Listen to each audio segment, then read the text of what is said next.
Ok, como Carlos dijo, soy Patrick Heller de NRGI. Con su permiso voy a hacer mi presentación en inglés. Thank you very much to all of you A todos ustedes por estar aquí y para los organizadores por la invitación.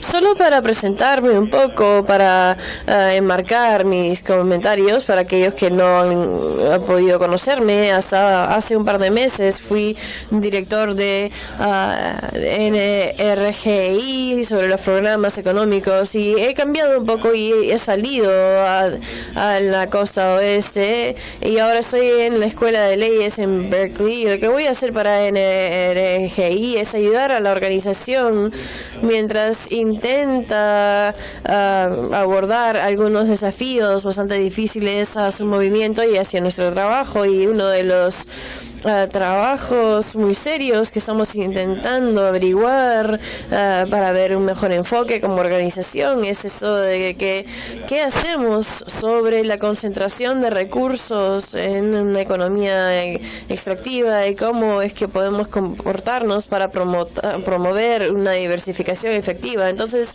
en algunos sentidos, mi presentación, de hecho, va a intentar construir sobre el llamado acción de Lorenzo, intentando generar algunas preguntas y pensamientos, qué es lo que nosotros en la habitación, como activistas, como investigadores, podemos hacer de manera activa para intentar combatir esos desafíos tan difíciles. Y solo para darles una advertencia, yo no voy a proveerles las respuestas de esas preguntas, pero ojalá funcione.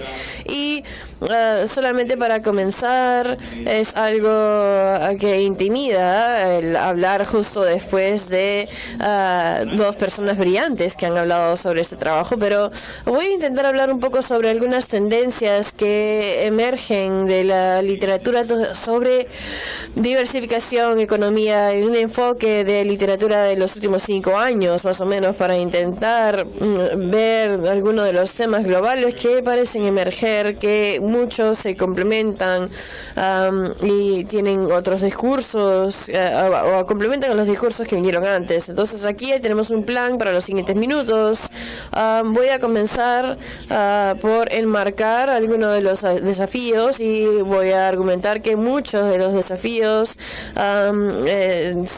sobre las economías, diversificación, son cosas que hemos visto por décadas, tal como el profesor seminario ha detallado, y luego hay nuevos elementos que también nos llaman la atención, y de ahí voy a cubrir algunas cosas de lo que han mostrado los datos sobre diversificación y concentración en el mundo, con un enfoque en particular sobre los resultados anteriores, el periodo de boom y ahora el superciclo.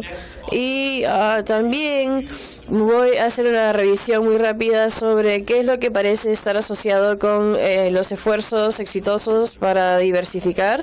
Nuevamente estoy por todos lados, pero hay tendencias ahí.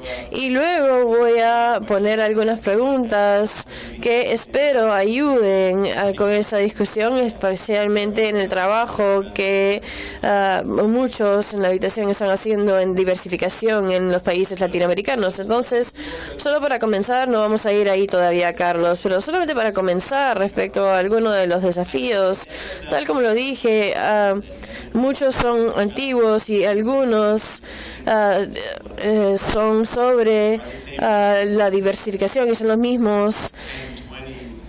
Son 10, 20 y hace 100 años, y alguno de los principales es que aún nosotros no tenemos maneras perfectas para poder medir cuán efectivo sería un gobierno y cuán efectivo sería basado las economías y los sectores más allá de ello. Mucho de lo que dependemos hoy son concentración de exportación, y eso en algún sentido es lo que mejor podemos medir, lo que es más fácil para nosotros medir, pero hay algunas cosas sobre eso también. Y especialmente cuando nosotros vemos el boom reciente, es que es difícil separar el precio, el impacto del precio y el impacto de otros factores cuando vemos cuán bien se diversifica. Entonces, con una economía, con los recursos. Si vemos la exportación, nosotros de hecho vemos que esto está en los datos, el incremento en la concentración, y hay maneras de separarlo, pero todos son algo como que mucho más ruido y más difíciles, pero nosotros vemos las cosas de manera... Pero hacer esas concentraciones cruzadas puede ser un desafío, y un desafío antiguo que vemos siempre es que exactamente lo que funciona cuando se trata de promocionar la diversificación no está claro. Los casos exitosos son muy específicos por caso, es difícil de sacar conclusiones de cada uno de ellos, y por tanto es algo difícil aún para aquellos que lo han estudiado de manera muy extensiva, de salirnos de las recomendaciones generales de políticas. Los analistas siempre van a decir que hay que promover la educación y la innovación y manejar la macroeconomía de manera responsable y promocionar la estabilidad, y también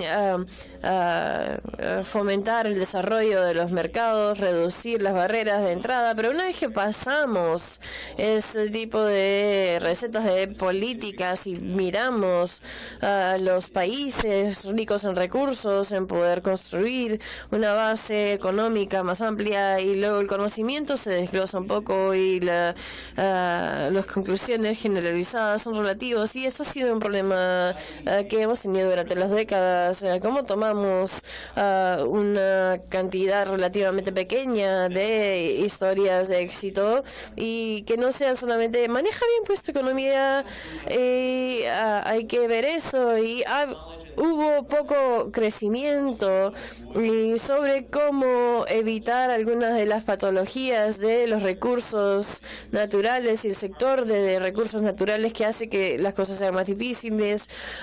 Hubo trabajo en la economía y pasos para capturar y corrupción que hacen que sea simplemente más difícil. Entonces hubo crecimiento en esa frente, pero el problema que vemos una y otra vez es que las preguntas son tan grandes que no hay ninguna solución clara o respuesta a ello. Entonces hablamos sobre qué es nuevo ahora, y que hay dos puntos que están ahí, debe de estar en la mente de muchas personas en la habitación, pero una es la amenaza o la realidad del cambio climático, que pone una nueva presión, especialmente en los hidrocarburos, contrario al pasado, cuando los impactos del exceso de la concentración es nacional o local, ahora es global. El cambio climático también nos pone como una amenaza de un cronograma que va acelerándose, y hay una incertidumbre creciente de qué es lo que va a suceder con los mercados, el mercado de petróleo e hidrocarburos igual. Entonces hay como muchos barrancos en la que estamos todos parados, y dónde están y cuán profundos son aún no lo sabemos, y depende de cada caso. Pero vamos a regresar a qué significa diversificar hoy, a medida que la economía global continúa evolucionando. Es diferente a la diversificación de hace 20, 30 años. Entonces, las lecciones de Malasia nos dan otra relevancia, y eso puede tener un significado diferente.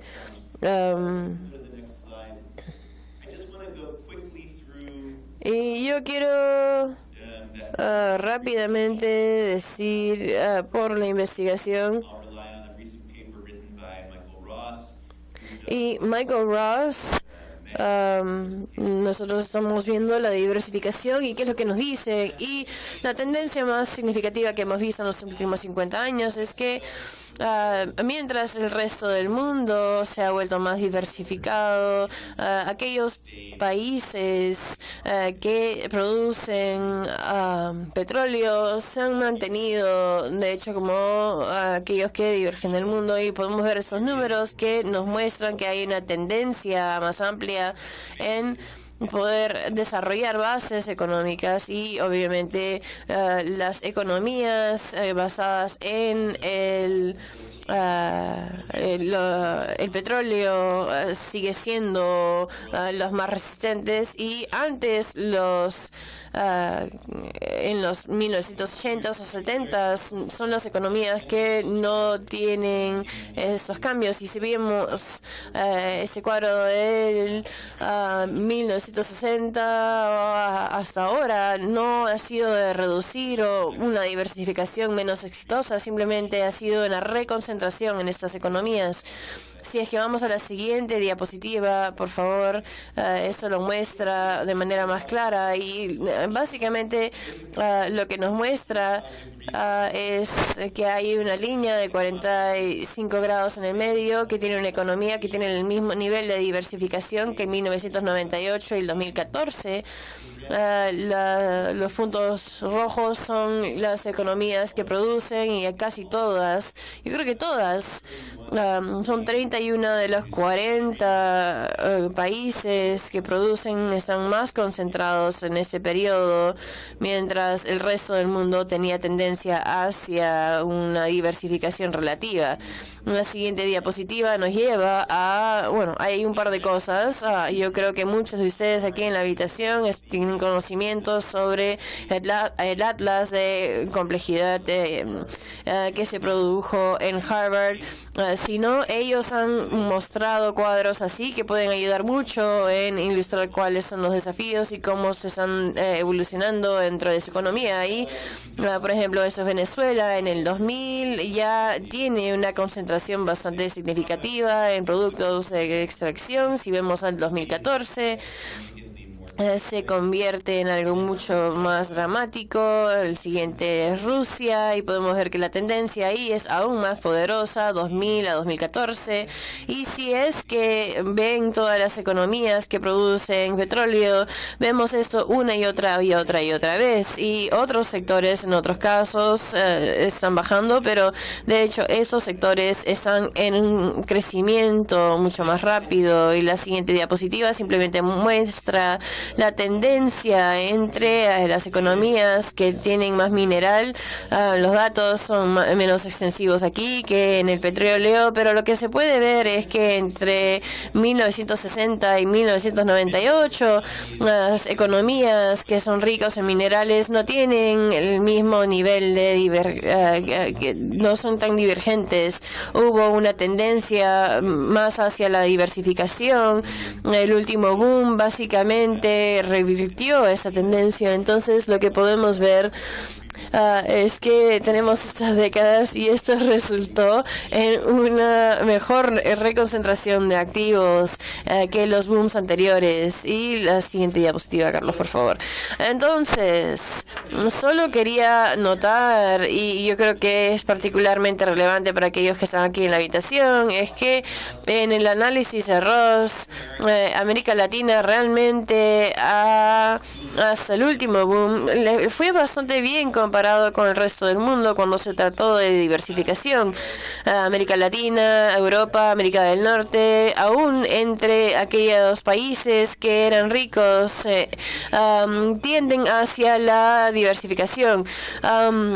Y de hecho se están moviendo en esa dirección positiva, y este último boom mostró ser más intenso, y en casi todas partes tuvo tendencia hacia la reconcentración. Y durante el tiempo que nos queda voy a hablar muy brevemente la literatura sobre las ciencias sociales, qué es lo que es el éxito, es lo que estamos viendo. Y no creo que esto sea de mucha ayuda aún, porque, bueno, eso de hecho es un desafío sobre qué es lo que hacemos sobre estas cosas, pero hubo una gran cantidad de análisis econométricos, qué es lo que se asocia con grandes éxitos cuando se trata de la diversificación. Y aquí hay algunas de las cosas que hemos visto en algunos estudios recientes. La presencia de un sistema con chequeos y balances fuertes tiene tendencia a ser más efectivo en promover la diversificación que aquellos gobiernos autocráticos. Y